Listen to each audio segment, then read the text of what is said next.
Hey guys, so today we wanted to talk about the laissez-faire leadership style. This is going to be a little bit about reflection, our own personal experience, and just our interpretation of the style itself. This is a unique style because it isn't a style that I feel like is utilized too often on purpose, I guess you can say.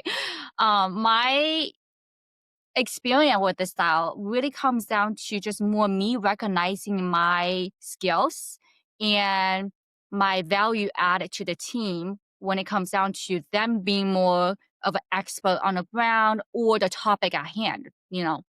I'll give you an example. In one of my past companies, I ran a department that was actually completely brand new to me. I actually had to develop it and be able to start building up this department. Reason being is because we were starting to, grow our business, grow our revenue, and grow our customer base. But I knew that I understood the operational side effects of this entire subject, but I was no expert when it come down to actually being able to run this specific demographic as well as making sure it was going to be successful, following compliant, and grow the direction I wanted to grow. So I hired about 6, 7 experienced experts in this field. And if anything, I was learning from them day to day. I was asking all the questions of, oh, what has to be done? What doesn't have to be done? Are we doing this correctly? This is what I thought based on my research and what I've learned just through trial and error. What do you think? I was learning from them. And I realized one of the best way for me to actually be a leader to this department was truly to kind of just step aside.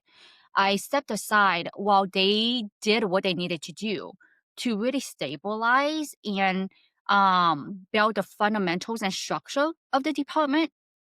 And I often check back in with how are things going? Was there any resources you needed? How can I provide or be a leader to you that helps you be successful? Like it was really more of me serving them and being that leader of resource and tool that they may need at the time they need versus me leading them, if that makes sense, right? But I was never absent. I was never of like, well, here's the department. Good luck. I hope you get things done. And I hope we do well. It's never that style. It's really more of recognizing how far your skills or capacity goes when it comes down to, your expertise. So I feel like it's a very humbling style to be able to utilize.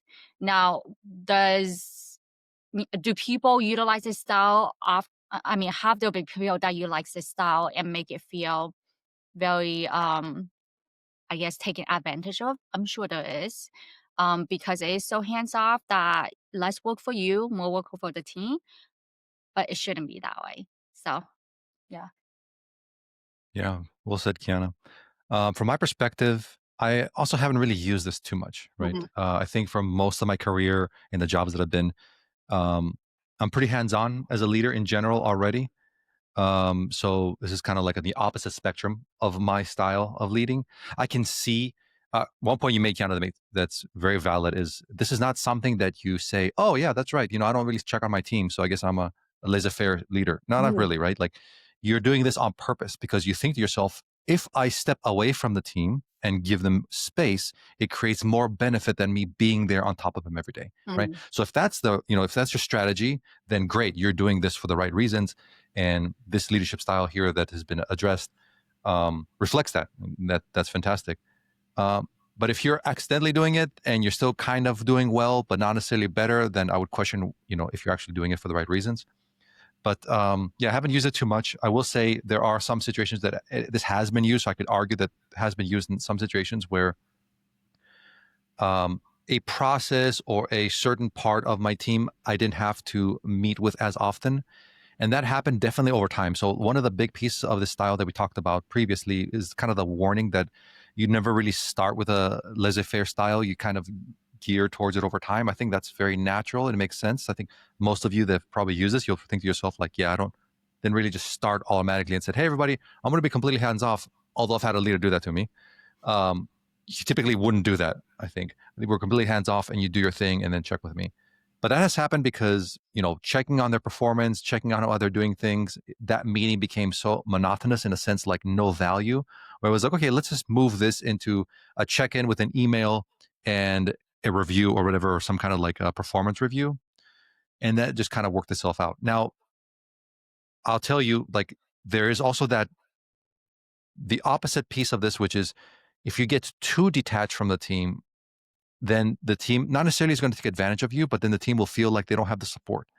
So I think there's a big balancing act of saying, I'm stepping away from your day-to-day operations and being less kind of oversighting, being over you and having micromanage you, because I see that as a way for you to do your job better and perform better.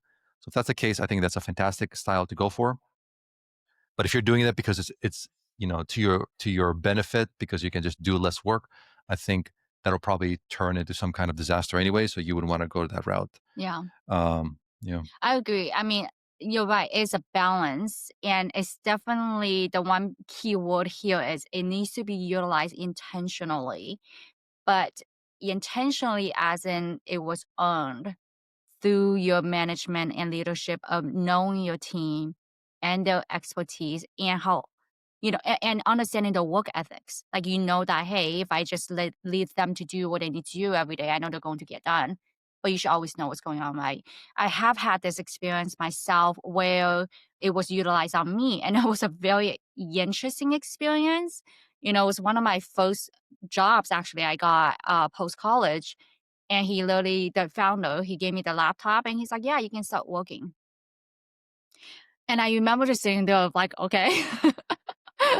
Like working on what though? Like I don't even know exactly what I'm supposed to do, what the role is like. But there was no training. There was no training or anything. We just set up my email. It's like, oh, you can start talking to some of the past recruiters overseas and whatnot. And so the benefit of that was I got the opportunity to learn a lot myself. And I had the opportunity to be able to do more of trial and error, right? However, I have to say, I don't think my boss was intentionally utilizing the laissez-faire leadership style. It was truly more of like he didn't know how to lead. So in his mind, it was, she'll figure it out. You have if you have high performance and high, experienced individuals that likes that type of challenge or puzzle and figuring things out, this could be good. And it could be good for you to be able to see who would potentially be your future leaders. You'll be able to know and be able to find that opportunity. But when it comes down to the style, is a style that's not utilized too often unless it was, again, done poorly. Then people recognize it, and then typically you lose respect and whatnot. So, yeah. Yeah, yeah. What you said, you reminded me. I definitely had a leader that used the style, and his kind of like phrasing. I always remember say, "You'll figure it out. Just figure it out. Don't worry about it. Like just figure it out." And to your point, he had a lot of confidence in me because he saw me operate and execute very effectively for a time, probably over a year. And over time, he'd say, "Just make it happen, right? Just figure it out." Um, it's a little nerve wracking when you're first in that role, but I'll tell you, like, I think that's probably one of the largest growths that Yep. I've had as a leader, yeah, and as an individual, because he gave me the space to succeed or fail. Mhm. And anytime I did fail, he would say, "Just fix it, just figure it out and fix it." It wasn't like, "Oh, you did a horrible job, Yeah. I'm going to reprimand you." It was like, "Fix it. Tell me what happened. Tell me how you're going to fix it, and just go and fix it." And it was a huge amount of growth for me. And so, yeah, looking back, perhaps that's something I can reflect to also and think to myself, like, how can I use that? And in fact, I guess I did. Again, when you start thinking about these Yeah. more and more in depth, you're like, oh, I guess I did use it with this person. Like I did I use that same style because it was used on me, and I would tell this person, go figure it out. And they'd say, like, what do you mean you figure it out? I'm like, hey Yeah. man, go figure it out. Like, you know what to do. You have the rule, the opportunity to do what you need to do. If you need something from me, grab me and go for it. But again, it has to be, in this case, from the leader that was applying this to me, it was because this person was too busy, right? Startup pretty early on, just busy all the time and just couldn't. So for better or for worse, he was like, hey, you figure this out. I have trust in you. Go do it. And it worked out and we became very successful and all that good stuff. And then when I used it, it was very similar. I was like, hey, go figure out this new domain of things that we need to figure out. You know the basics. If you need help, let me know. And then of course we have our check-ins, as I did with my manager. Um, So I think what I'll say about this, like a piece of it, if you're going to use this style and be a laissez-faire leader to some of your employees for these particular benefits, because being away helps them grow, gives you more time for more very important things that you need, and you don't have the capacity to be there. Um, Check-ins is very important, consistent check-ins, and if not check-ins, at least an email. I know for a while I would do daily emails I would send my leader, and it would be what went well, what didn't go well, what do I need help with. Those are the three things. And then, of course, as you can imagine, I apply that to my leader later on, where I'd say, hey, as long as you just shoot me an email every day, at the end of the day, initially, after a while, was like every week, what went well that week? What didn't go well? What do you need help with? And then what went well was like, what did you accomplish? What did you not accomplish? Or what did you run into problems into? And then do you need help with anything to get unstuck on? And that helped a lot. That was a good way to kind of like keep things in line without having to be there Yeah. as much. It's definitely a very individual based leadership style. Or Yeah. Well said. very situational based too. Of if you're in a room of experts and you're the least smartest, it could be a good one to be able to learn, right? Or you're managing a team where it's like, a team of 10, 20, whatever it may be. You may utilize this style with three, four of them, and then the other ones is a different style, right? So definitely gauge gauge the environment, gauge the individuals. But I think the key point is always making sure everybody knows, whether it's your leader or the team, that you're always available and you're there. So you're always a supporting factor, no matter what. So that's Exactly. Great. Well, thank you all very much. Please like and subscribe, and please leave a comment behind if there's any kind of experience you've had with this style, how you've used it, or how it's been used on you, and how your experience was. We'll see you in the next one. bye.